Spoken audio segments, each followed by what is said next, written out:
Taste of a Traveller is brought to you by Flight Centre, the airfare experts. Here we go again. We're back for another series of Taste of a Traveller. 10 episodes full of travel, thank you, getting up to a little bit of mischief and picking up tips on creating magnificent flavours along the way. Thanks to Singapore Airlines, for this first episode, we're off to Malaysia. I'm Brett McGregor, and I reckon travel broadens the mind and the palate. Since I won New Zealand's MasterChef, I've been doing a lot of travelling.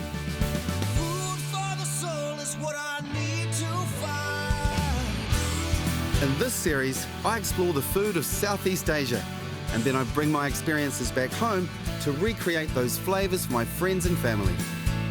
What I really want to do is share the taste of a traveller with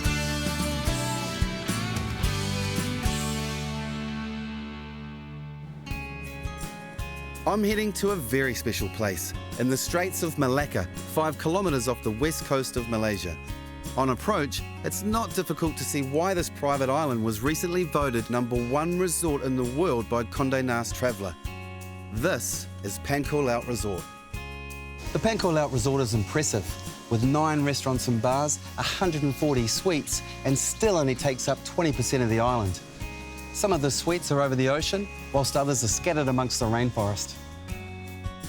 The Pavarotti Suite is named after the world-renowned tenor who fell in love with Pankor Laut. The suite boasts a Pavarotti-sized bath and a price tag of $2,300 per night.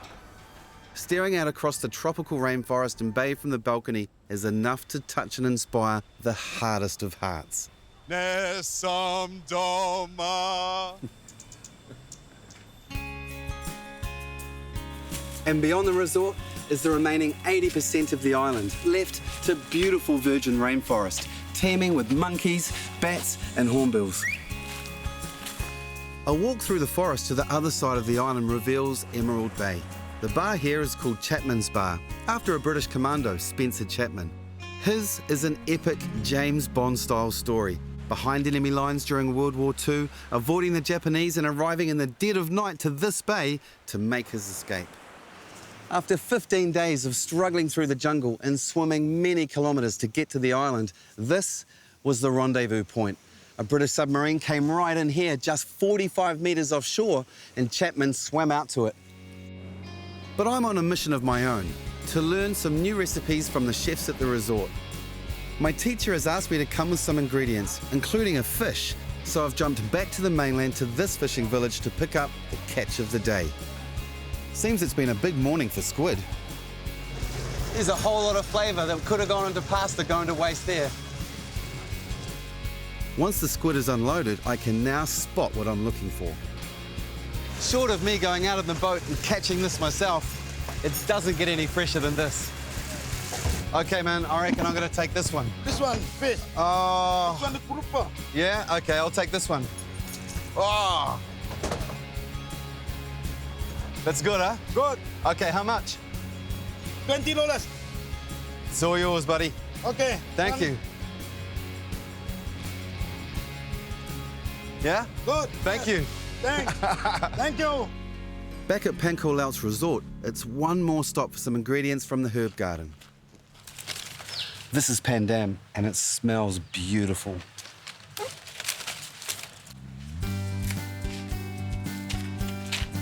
And I have a sunset rendezvous in Emerald Bay with Chef Firdaus to learn his famous recipe, curried fish and bamboo with coconut rice. Chef, well, I've got the pandan. What are we going to do with it? So we're gonna cook rice in a coconut. So we stuff with pandan leaves. It's much more fragrant and flavorful. Beautiful. So now we have to take the coconut water. Inside there will be rice.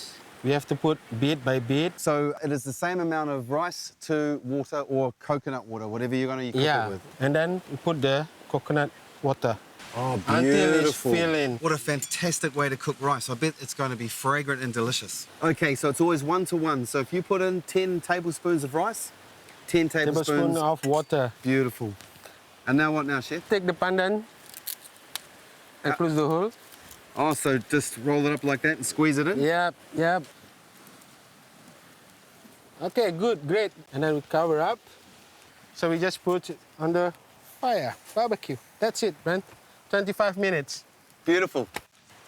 Okay, chef, so we've got some, obviously a raw paste here. Yep. So what's in this paste, chef? So in this paste, you have a lot of aromatic ingredients. We have a galangal, Okay, galangal, we can get it Yeah. home, no problem. candle nuts, toasted coconut. Oh, This toasted coconut, you just toasted it plain. And this is also a toasted coconut. We have to cook it until it's come out with the oil.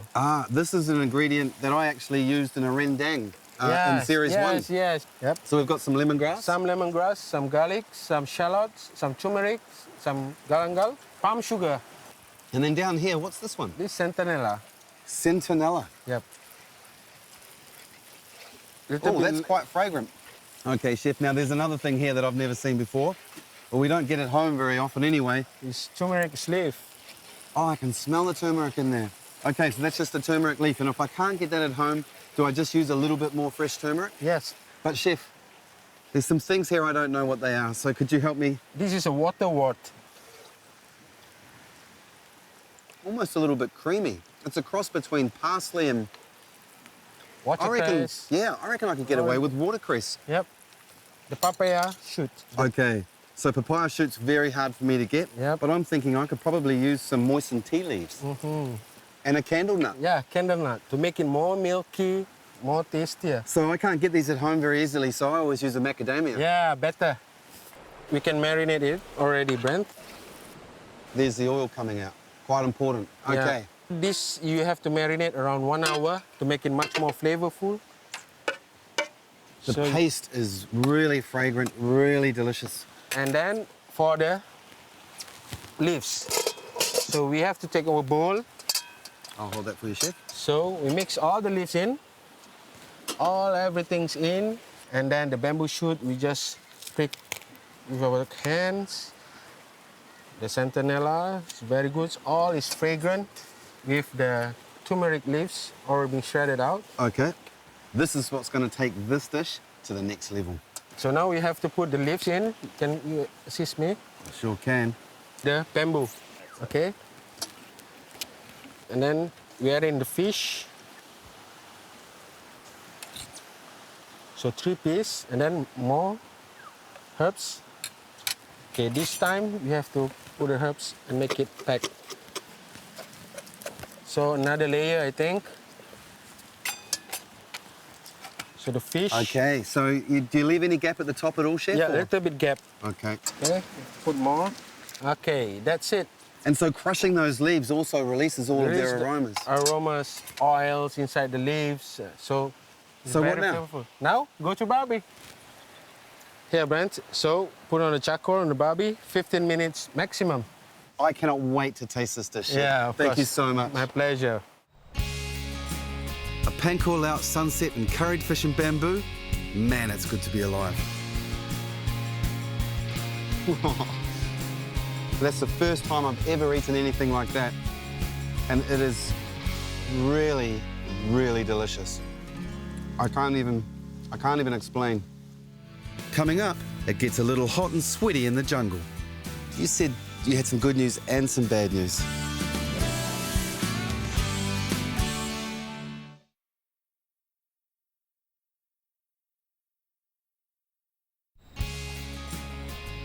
Chef Firdaus has taught me a cracking dish, one I can't wait to recreate at home. He tells me he learned everything he knows about Chinese Malay cooking from the absolute master on the island, Uncle Lim.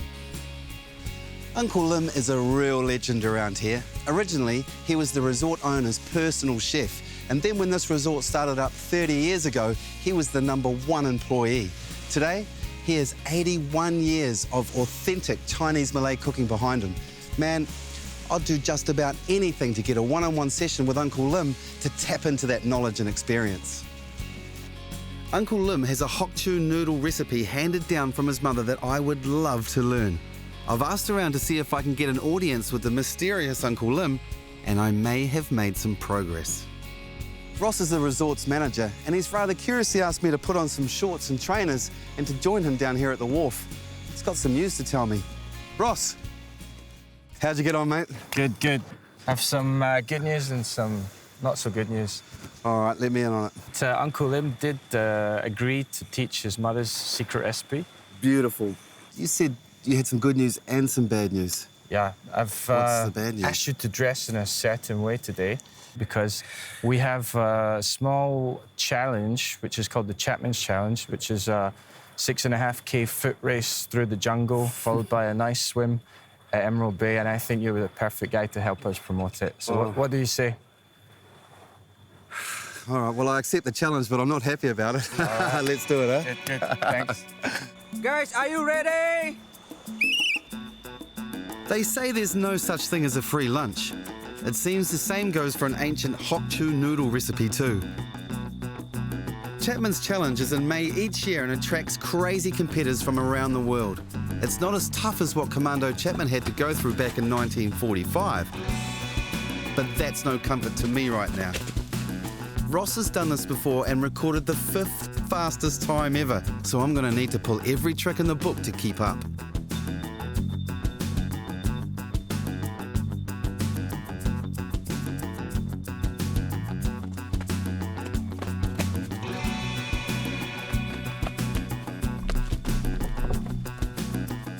Okay, so I may have taken a more direct route, but turns out it's a much steeper route too. Still, it's 2 k's shorter. That's got to be worth something, right?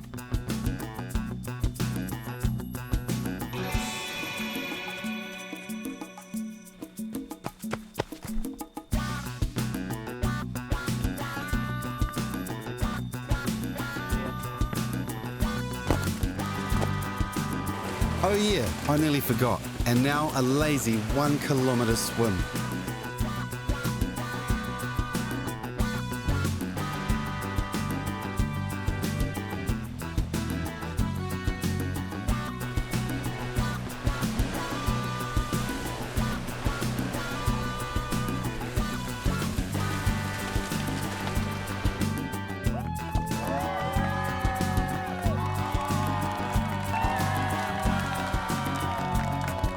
I guess it's only fair that Ross won, and I couldn't think of a better place to lose a race.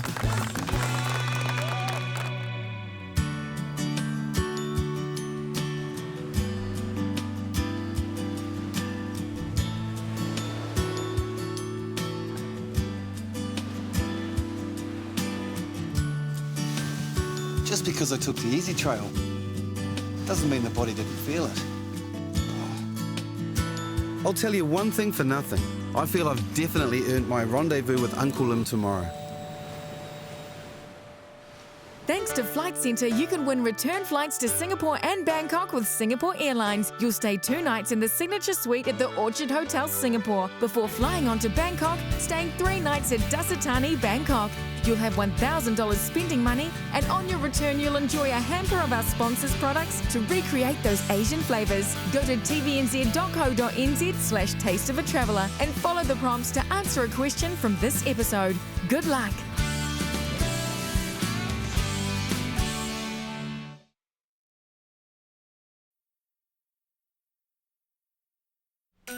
Uncle Lim's full name is Chef Lim Fang Tat.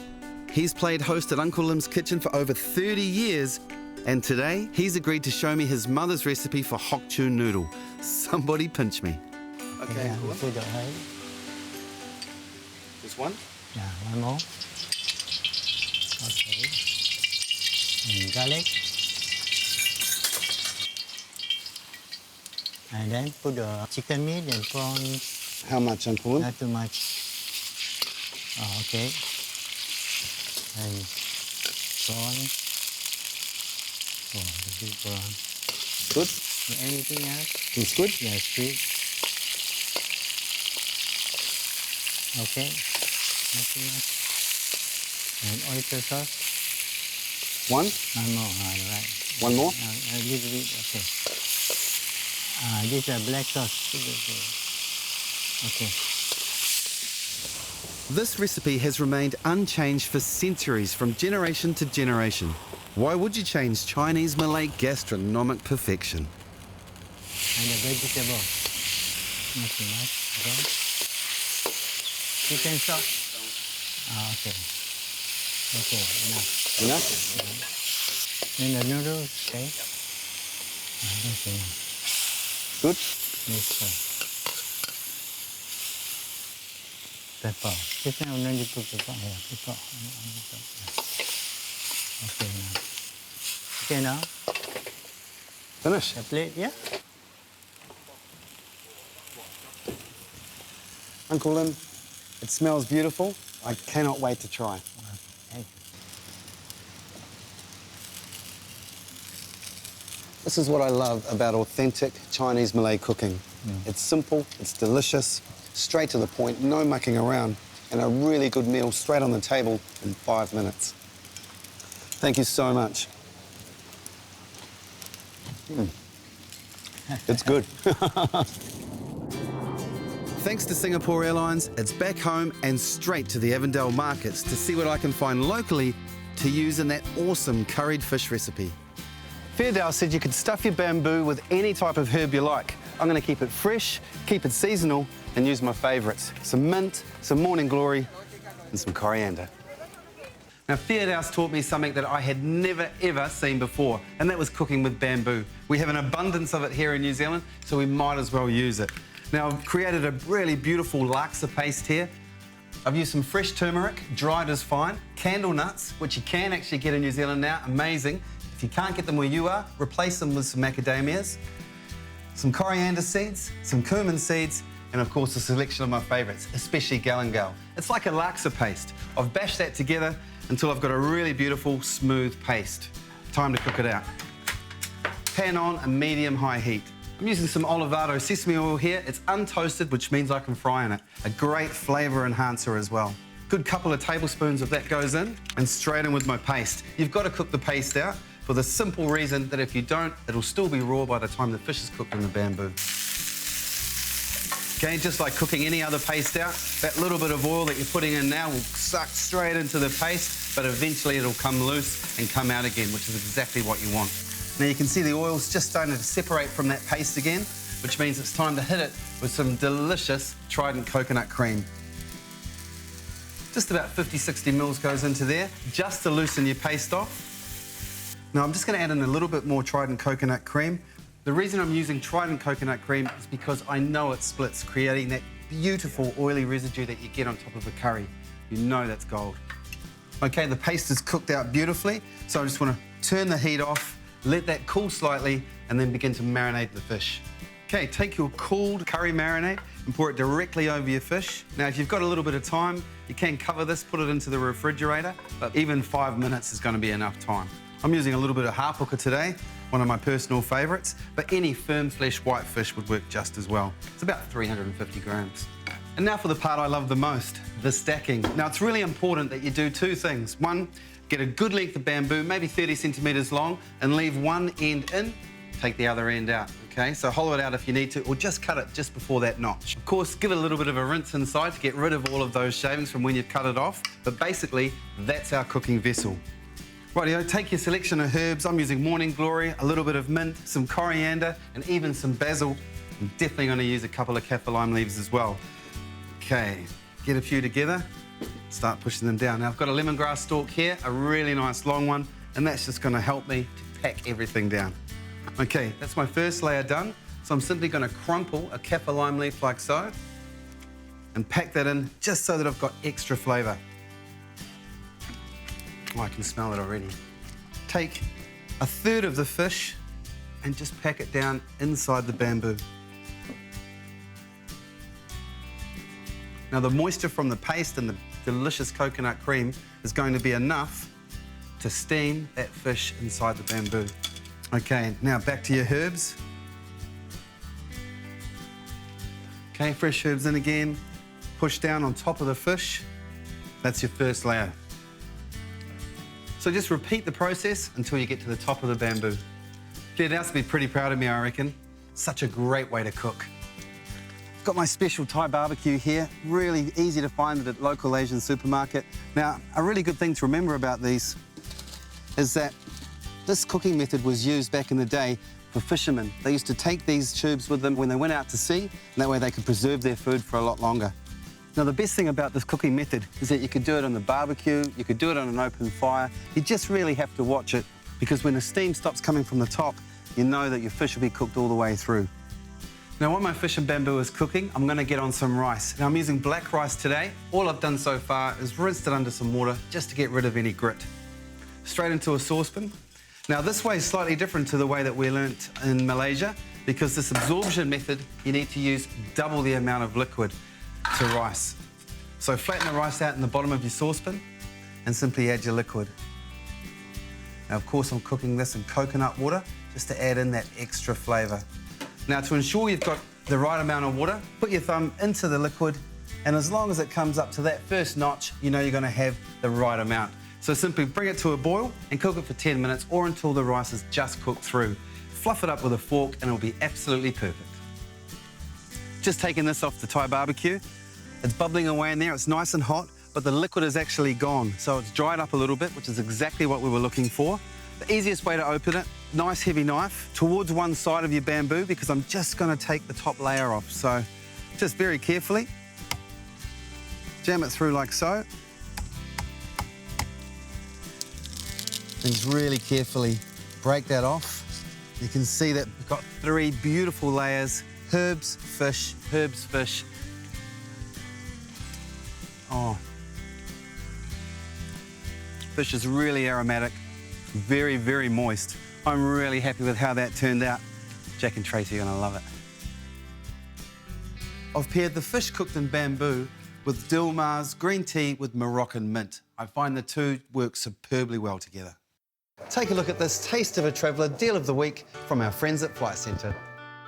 Discover the magic of Malaysia with Flight Centre. Fly to Kuala Lumpur and stay 4 nights in paradise at the 5-star Pancor Laut Resort. Your holiday includes transfers from Kuala Lumpur to Pancor Laut, buffet breakfast daily, plus 2 50-minute spa treatments, all from $2,429 per person. You pay for 3 nights and we'll give you 1 night free. Call Flight Centre 24/7 on 0800 888 750 or visit flightcentre.co.nz. Go on, you deserve it.